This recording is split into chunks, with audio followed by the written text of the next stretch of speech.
साथ लखनऊ सचिवालय में सर्विस के नाम पर बहुत बड़ा ठग हुआ, मतलब फ्रॉड हुआ है। मेरे साथ एक भाई जी मौजूद हैं।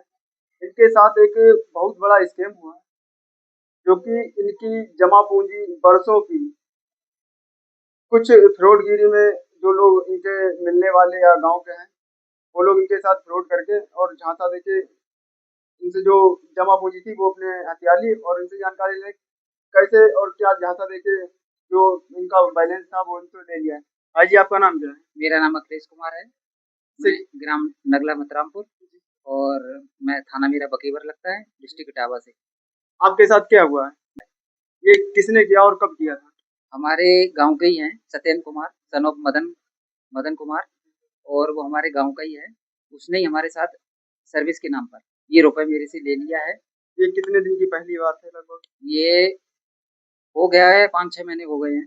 उसके हिसाब से प्रकरण रुपए जो उसको दिया था सारा मेरे पास डिटेल भी है, ट्रांजैक्शन भी है, और जैसे मैंने नहीं, उसके जैसे अकाउंट में आप उनसे कब मिले थे और उन्होंने क्या झांसा आपको दिया था? वो मुझे मिले कि मैं सर्विस आपकी लगवा दूंगा, मेरे संबंधित अधिकारी हैं वहाँ सचिवालय में, आपका लखनऊ सचिवालय में। तो इस हिसाब से कि आपका और जो सत्येंद्र कटेरिया जी हैं जी, उनका आपका मिलना जुलना पहले भी था कभी? हाँ, बीच बीच में हो जाता था। बाद बाकी तो मैं बाहर सर्विस करता था, तो मुलाकात जैसे कभी गांव से निकले, कहीं मुलाकात हो गई तो उन्होंने वो बोला हाँ भाई तुम्हारा हो जाएगा काम। तो मैं भी झांसे झांसे में मतलब विश्वास में आ गया एक तरीके से बिल्कुल झांसे में। बिल्कुल। और वो हमारे गांव का था, इस तरीके से मुझे कोई शक ही नहीं हुआ नहीं कि तो हमारे साथ इस तरीके से वो कर जाएगा। तो झांसा जैसे उन्होंने आपके साथ फ्रॉड किस तरीके से किया है? और तो सबसे पहले तो उसने वही सर्विस सर्विस सरकारी की सर्विस के तौर सरकारी पे सर्विस के तौर पे। हाँ, फिर वो रुपयों का ट्रांजेक्शन हुआ, मैंने उसको किस विभाग में लगवाने की बात की और कितना आपसे बैलेंस ट्रांजेक्शन ट्रांजेक्शन किया है? ये लखनऊ सचिवालय में यूडीसी जो बाबू रहता है ना, जी बाबू की पोस्ट पे क्लर्क जो सीनियर रहता है उसकी पोस्ट पे बात हुई थी। संबंधित अधिकारी से उसने एक बात कराई, मोहम्मद अजरुद्दीन है, उससे बात कराई थी कि ये बंदा लखनऊ सचिवालय में है। तो जब बात हुई इसके बाद में फिर हमारा जो रुपयों का जो ट्रांजेक्शन हुआ है 27,89,000, इसी दौरान उसने मुझसे दबाव डाल के ये 11,40,000 की चेक पर भी साइन करा लिए थे कि ये रुपए भी आपका लखनऊ सचिवालय में ही लग रहा है, क्योंकि मेरा रुपया पहले से ही फंस चुका था। तो मैं समझ नहीं पाया और इधर मैं ज़्यादा किसी को सब बता भी नहीं पाया अपने घर वालों के हमारे साथ ये ब्लैकमेलिंग हो रही जैसे है। कि आपने 27,89,000 रुपए हजार रुपए दिए हैं, तो एक साथ दिए या कई कई बार में दिए? कई बार में मतलब ट्रांजेक्शन दिया है और डेट बाय डेट मेरे पास पूरा उसका वो है, डिटेल है पूरी तो आपको बैंक ऐसा में। कभी नहीं लगा कि ये शायद मेरे साथ फ्रॉडगिरी कर रहे हैं? नहीं, ऐसा मुझे नहीं महसूस हो रहा था कि हमारे साथ हमारे गाँव का ही होके इस तरीके से कर जाएगा।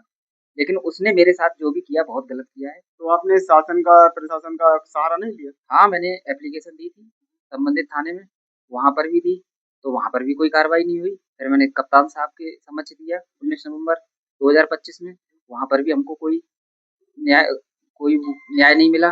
फिर मैं 2 बार जनता दरबार लखनऊ और गोरखपुर भी गया हूँ। यानी कि योगी नाथ आदित्य यो योगी हाँ, नाथ के पास? हाँ, योगी जी के पास अभी मैं हाल ही में जा चुका हूँ और वहाँ जाके अपनी बात हमने रखी है और उन्होंने बोला था कि इस मामले में तुरंत कार्रवाई होगी। अपराधी के खिलाफ तुरंत एफआईआर दर्ज की जाएगी। तो कार्रवाई हुई थी? अभी तक कोई कार्रवाई नहीं हुई है। अभी अभी तक कोई कार्रवाई नहीं हुई है। तो तो मैं फिर आपको जैसे माननीय उत्तर प्रदेश के सीएम से आप मिले हो, उन्होंने आश्वासन दिया है और आप घर पे आज कितने दिन हो गए लगभग गए हुए? मुझे कम से कम 1 हफ्ता हो गया है। अभी 1 तक हफ्ते कोई से कार्रवाई नहीं हाँ, हुई? 10-12 दिन हो गए हैं, तब से कोई अभी कार्रवाई नहीं हुई है। तो आपने थाने में जाके कुछ जानकारी की है? नहीं, थाने में कोई जानकारी दी, मेरे मोबाइल में उन्होंने बोला था, आपको कहीं नहीं जाने की ज़रूरत है, आपके मोबाइल में ही इंक्वायरी का वो आएगा मैसेज, तो इसके आपको बाद क्या लगता है जो बकायदा थाना है वहाँ का पुलिस प्रशासन क्या कर रहा है? वो तो पूरी तरीके से मतलब उसके उसको जनता की बच्चक है एक तरीके से, क्योंकि अपराधी है वो खुला हुआ घूम रहा है और मैं हूँ, मुझसे मेरे ऊपर एक वो 151 का फर्जी नोटिस भिजवाता है। यानी कि एससी एसटी का आप पे वो मुकदमा भी लगवा रहा है? हाँ, फर्जी फर्जी प्रपत्र शांति भंग का, मैं उनको जानता तक भी नहीं हूँ, क्योंकि वो जो सत्येंद्र कुमार है वो एससी एसटी का है बंदा, इसलिए वो अपने उसका फायदा उठा रहा है और अपने जो अपने अधिकार है उनका हनन उनका दुरुपयोग कर रहा है, दूसरों लोगों को पे वो कर रहा है, प्रताड़ित करना चाह रहा है, मुझे जान से भी मारने की धमकी दी जाती है और और संबंधित थाने से भी मुझे डराया धमकाया जाता है कि मर जाएगा साला, कुछ नहीं होने का। चाहे तुम कहीं पर भी चले जाओ, ये बात कौन कह रहा है? बकेवर थाना के लोग बोल रहे, पुलिस बोल रही थी कि तुम्हारा सिपाही बोल रहा है या दरोगा बोल रहा है या एसएचओ कौन बोल रहा था? हाँ, उसी टाइम उन्होंने लोगों ने बकेवर थाना के जो थे वही बोल रहे थे कि तुम्हारी कोई कार्रवाई नहीं होगी, चाहे तुम कहीं पर भी चले जाओ। माननीय योगी आदित्यनाथ जी, इनकी बातों से ऐसा लगता है कि आपकी सरकार में जो प्रशासन है वो कहीं ना कहीं आपकी बातों को ना सुनकर अपनी मनमानी चला रहा है। तो इस हिसाब से आप बकेवर थाना को कहीं ना कहीं एक्शन में लेके इनकी निष्पक्ष जांच कराई जाए, जो कि इन पीड़ित परिवार को निष्पक्ष न्याय मिल सके।